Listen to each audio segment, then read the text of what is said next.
Karna and Duryodhana's bond in the Mahabharata is one of the most emotionally complex and deeply rooted friendships in Indian epic literature. To understand the depth of their loyalty, it is important to explore the context and the nature of these two characters. Karna was born to the unwed mother Kunti before her marriage to Pandu, through a divine boon granted by the sun god Surya.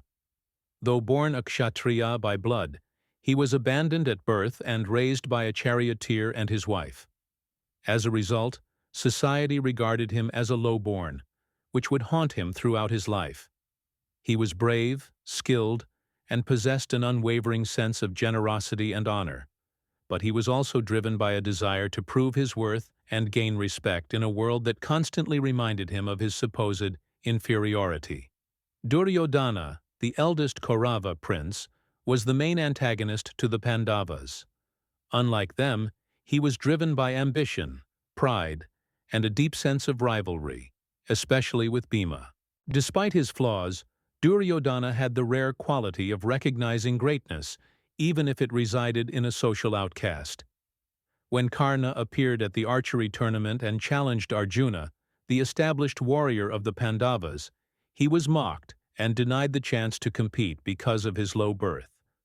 In that critical moment, Duryodhana saw both an opportunity and a kindred spirit. He immediately declared Karna the king of Anga, thereby giving him the status of royalty and the right to stand as Arjuna's equal. This act forged an unbreakable bond between the two. Karna, who had faced rejection and humiliation all his life, found someone who gave him respect and dignity without asking for proof of lineage or status. In return, Karna pledged eternal loyalty to Duryodhana, not out of political strategy, but out of gratitude and honor. That loyalty would define Karna's destiny, often putting him in moral conflict. Throughout the Mahabharata, Karna remained steadfast in his allegiance to Duryodhana, even when he later learned the truth about his birth, that he was the eldest Pandava and the rightful heir to the Kuru throne.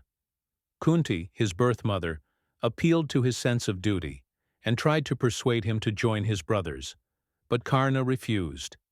He could not betray the man who had stood by him when the world had turned its back. He promised Kunti that he would not kill any of her sons, except Arjuna, keeping his word even in war. Duryodhana, in turn, treated Karna not merely as a subordinate, but as a trusted companion and the backbone of his military strength.